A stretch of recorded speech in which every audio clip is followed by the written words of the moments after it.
I never thought silence could sound like a confession. But the night the pipes burst in Windmere's East Dormitory, I ended up sharing a bed with the one person I'd promised myself never to fall for. My team's captain, Elliot Marsh. He didn't say a word when I woke up with his arm across my waist. He just moved it, slow, like he was afraid of waking something neither of us was ready for. For weeks I told myself it meant nothing. Captains protect their players. That's all it was.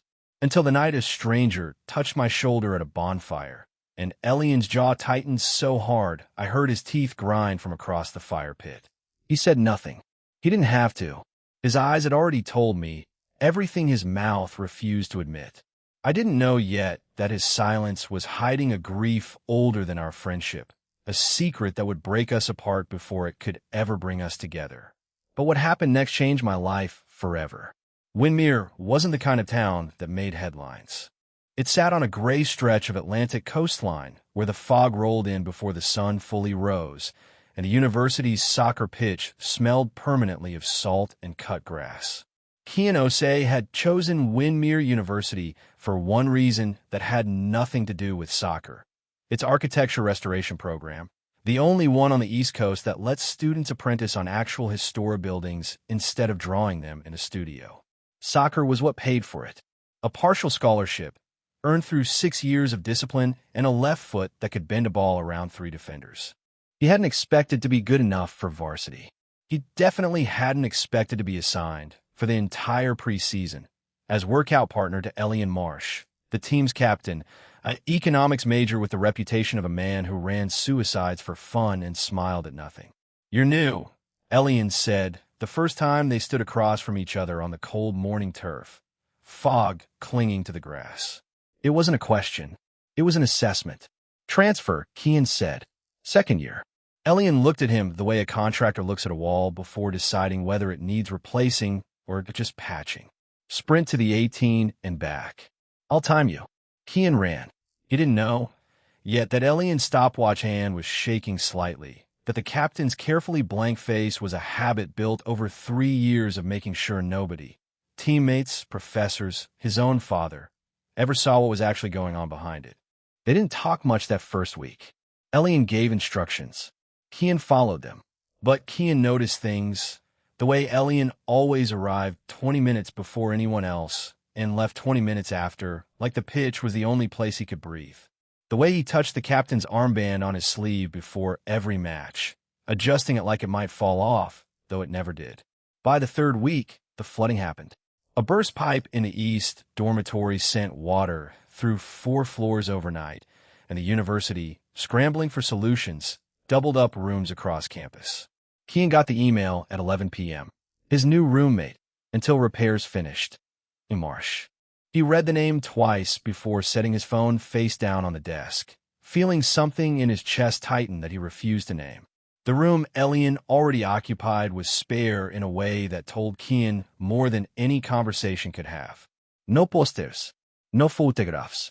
A single framed picture on the desk, turned slightly away from the door, as though Elliot didn't want visitors to see it without permission. "Bed's yours," Elliot said, nodding toward the twin against the window. "I don't care about the desk. Just don't touch anything on it." "Wasn't planning to," Kian said, setting down his duffel bag. He glanced at the turned photograph anyway, curiosity pulling at him the way it always did around locked doors. Elliot caught the glance. For a second, something flickered across his face. Not anger, something closer to fear, before it smoothed back into the captain's blankness. "It's my brother," he said, before Kian could ask. "He passed 3 years ago."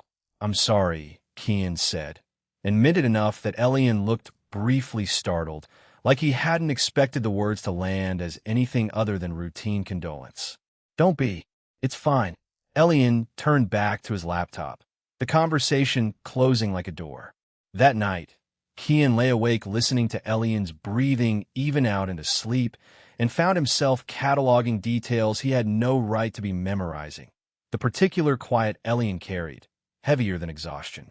The way he'd flinched, almost imperceptibly, at the word brother. Kian didn't consider himself an easy person to know either.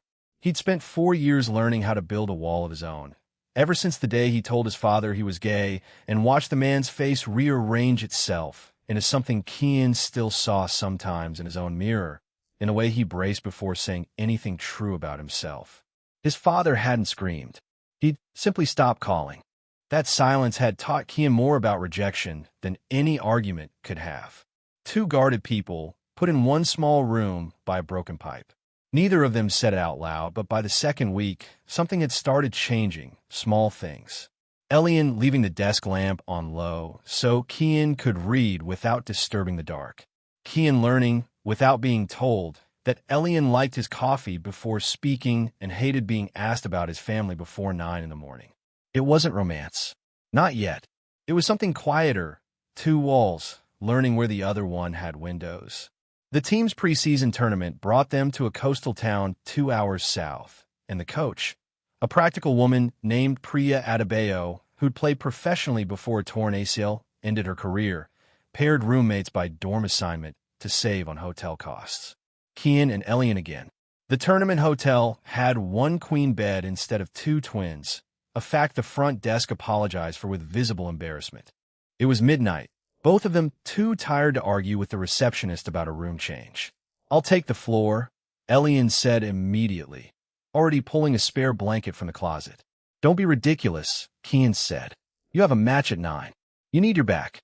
They negotiated in low, careful voices, each trying to give the other the better option, until exhaustion won, and they simply laid down on opposite edges of the same bed, a canyon of blanket between them. Kian woke at 4 in the morning to find that canyon gone. Elian's arm rested across his waist, heavy with sleep, his breath warm against the back of Kian's neck. For a long, still moment, Kian didn't move. He let himself feel it, the specific gravity of another person's trust, unconscious and unguarded. Then Elian stirred, and Kian felt the exact second he woke up. The arm withdrew like it had touched fire. Elian rolled to the far edge of the bed, back rigid, breathing too controlled to be natural. Neither of them mentioned it in the morning. Elian scored twice in the match that day, played with a ferocity that had teammates glancing at each other, unsure whether to celebrate or worry. Kian watched from the bench, having been subbed out in the second half, and understood, without being told, that Elian ran hardest when he was trying to outrun something inside himself. That night, back at Winmere, Elian requested a room change from student housing. It was denied. Repairs on the flooded dorm wouldn't finish for another month. Kian said nothing about the request, but he noticed, and something in him, something he'd been trying not to name since the first week, settled into a quiet, aching certainty. He wasn't just attracted to his captain. He was starting to understand him. And understanding, Kian had learned the hard way, was far more dangerous than attraction. October brought the bonfire, a tradition the team held every year on the beach below the cliffs, the night before midterms began, when Coach Adebayo declared a mandatory 12 hours of no soccer talk. Kian went because attendance was expected. He stayed because the ocean at night, lit by firelight, was the kind of scene his architecture professors would have called impossible to render authentically, and because Elian was there, sitting slightly apart from the group as always, a bottle of water in his hand instead of the beer everyone else nursed. Kian sat beside him without asking. Elian didn't move away. "You don't drink," Kian said. "My brother did," Elian said. It was the most he'd volunteered about the framed photograph since the day Kian arrived. Not badly. Just, he liked to unwind. "I don't know. I never learned how." Kian didn't push. He'd learned that grief, like a nervous animal, only approached on its own schedule. Instead, he asked, what was he like? Elian's mouth curved into something that wasn't quite a smile, but remembered one. "Loud. Funnier than me. You wanted to be an architect, too. Actually, guess that's why I never told you to change majors when you mentioned yours." "I didn't know that." "There's a lot you don't know," Elian said. And for once it didn't sound like a wall going up. It sounded like an invitation, fragile and half-formed. Before Kian could answer, a voice called his name from across the fire. Marcus, a photography major who'd been assigned to shoot the team's promotional materials for the athletics department, and who had, over the past 2 weeks, made his interest in Kian fairly clear through the universal language of standing slightly too close and laughing slightly too hard at Kian's jokes. "Kian, come here. I need someone in this shot who isn't making a face like they hate the ocean," Marcus called, grinning. Kian glanced at Elian, an unspoken question in the look. Elian's expression had gone very still, very controlled. The same stillness Kian recognized from the morning after the queen bed. "Go," Elian said. "I'm fine here." Kian went. He laughed at Marcus's jokes, let the photograph be taken, felt the ordinary warmth of being liked by someone uncomplicated. But some part of him stayed anchored to the fire pit, to the captain sitting alone with a bottle of water, jaw set so tight Kian could see the muscle working from 30 feet away. He didn't understand yet what he was seeing.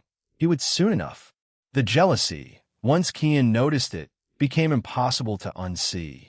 It showed up in small, almost invisible ways.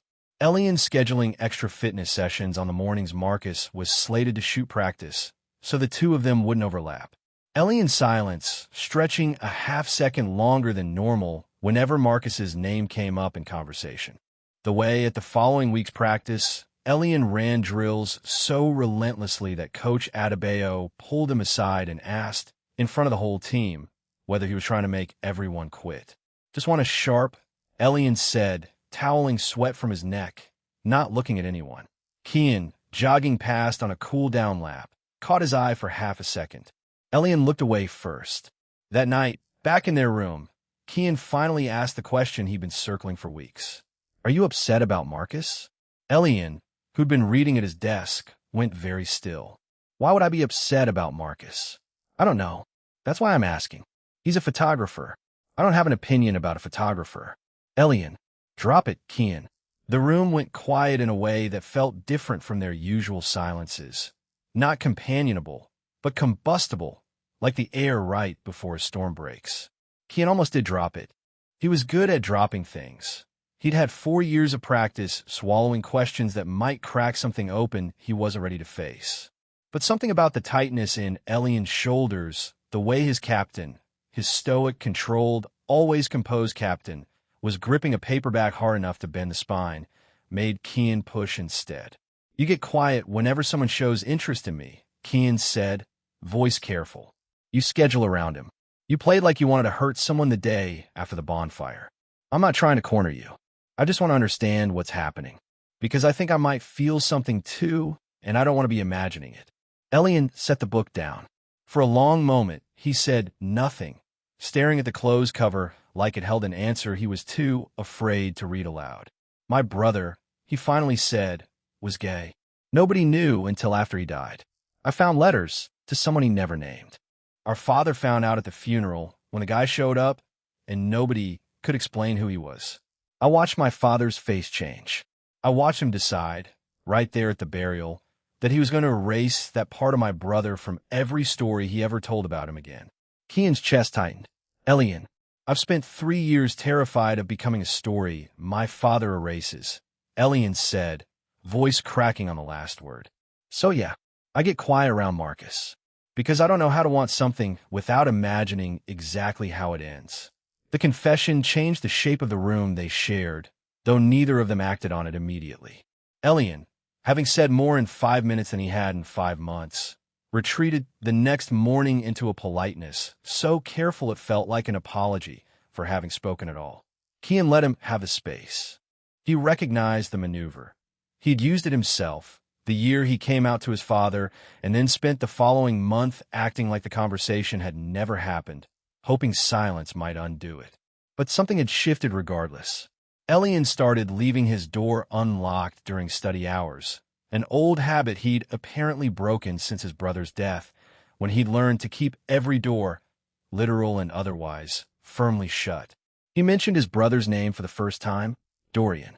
He asked Kian haltingly what it had been like coming out being disowned carrying that. "It's not something you get over," Kian said honestly. One evening in November, both of them sprawled on their respective beds, textbooks abandoned. "You just get better at holding it. Some days it's light. Some days it's heavy. My dad still hasn't called. 2 years now. Do you think he will? I used to think so. Now I think he's decided the version of me he wants doesn't exist anymore, and he'd rather grieve that version than know the real one." Kian looked at the ceiling. Your dad. Does he know Dorian was gay? No. And I don't know how to tell him without it becoming about Dorian's death all over again instead of just who he was. Or who I. Elian stopped himself. Kian sat up slightly. Who you are? Elian's silence answered before his words did. I don't know how to say it without it turning into a funeral, he admitted finally. Every time I imagine coming out, I see my father's face at the burial. I see him deciding to erase Dorian. I don't know how to trust that it goes differently for me. Kian crossed the small space between their beds and sat at the edge of Elian's mattress, close enough that their knees almost touched. It doesn't have to look like his funeral, he said quietly. It could just look like a conversation. Scary, maybe, but not the same thing.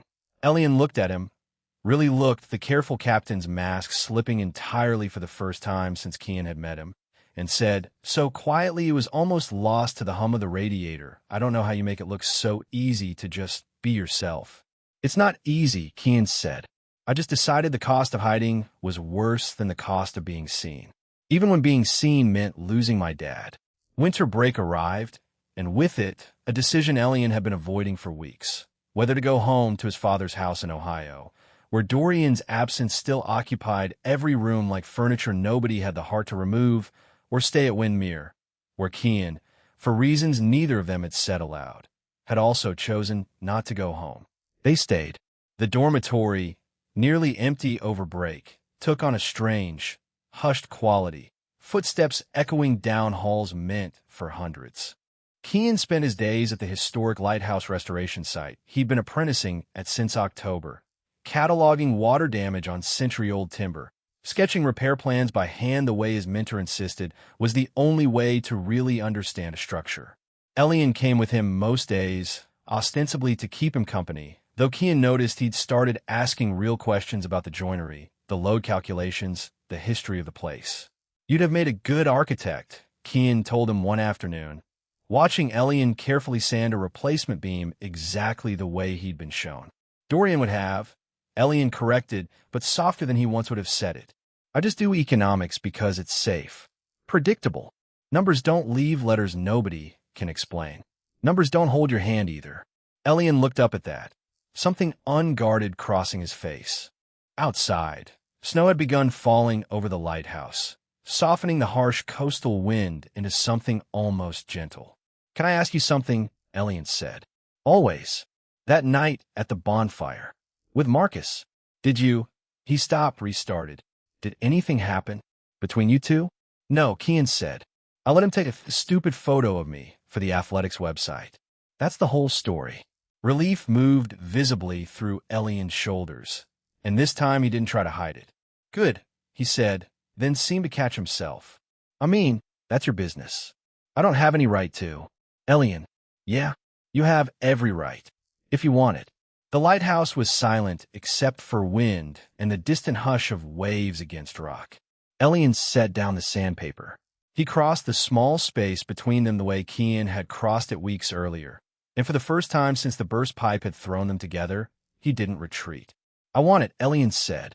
I've wanted it since the bonfire. Maybe before that. I just didn't know how to want something without being terrified of what it costs. They didn't kiss that day. Some things, Kian understood, needed more room to arrive honestly than a single charged afternoon in a half-restored lighthouse could offer. Instead, they talked, really talked, for hours, snow falling outside, until the light faded and the caretaker came to lock up for the night. It was 3 days later, back in their shared dorm room, string lights Kian had bought for the window, strung up against the dark, that Elian finally closed the distance between them. It wasn't dramatic.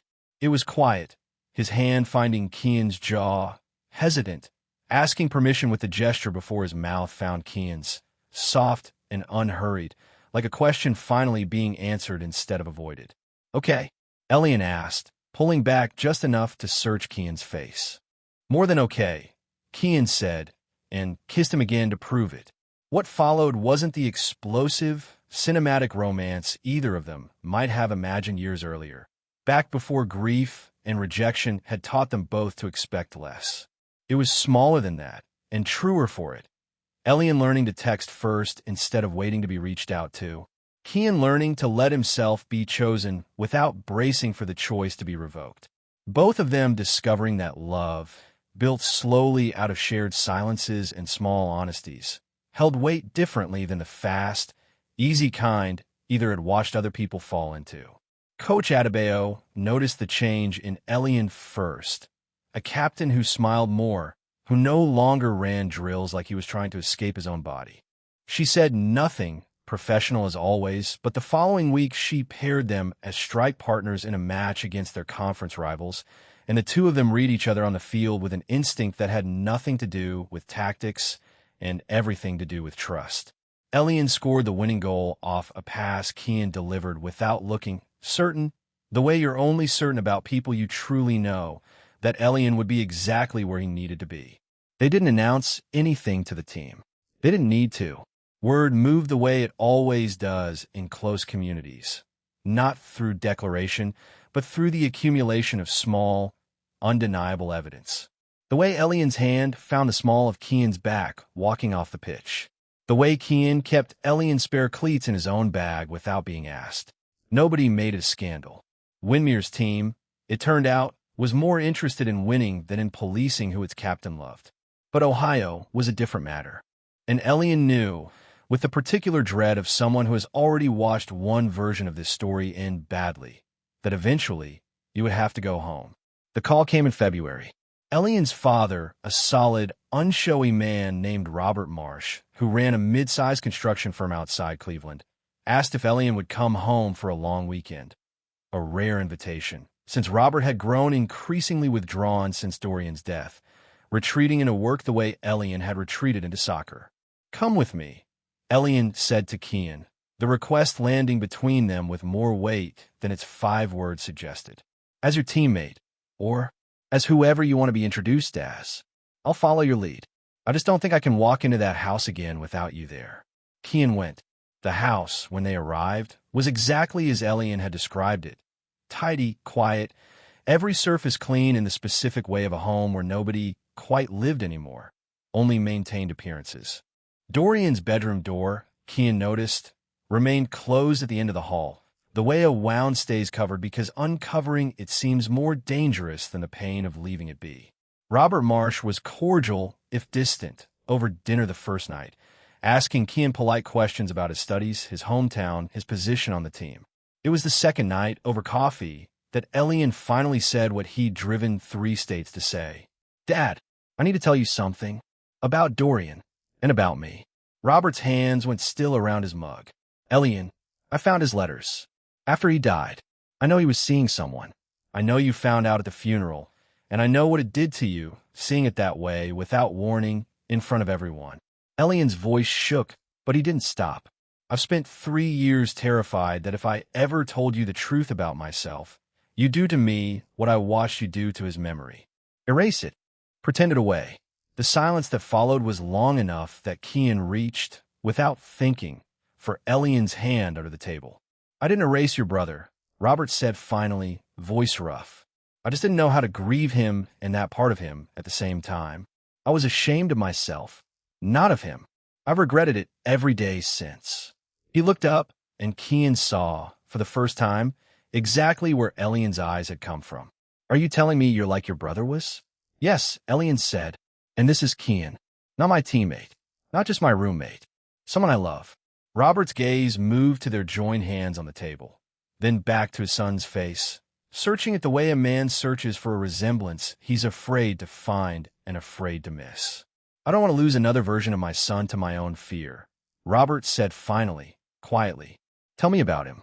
Tell me about you. I want to actually know this time." They stayed in Ohio 2 extra days.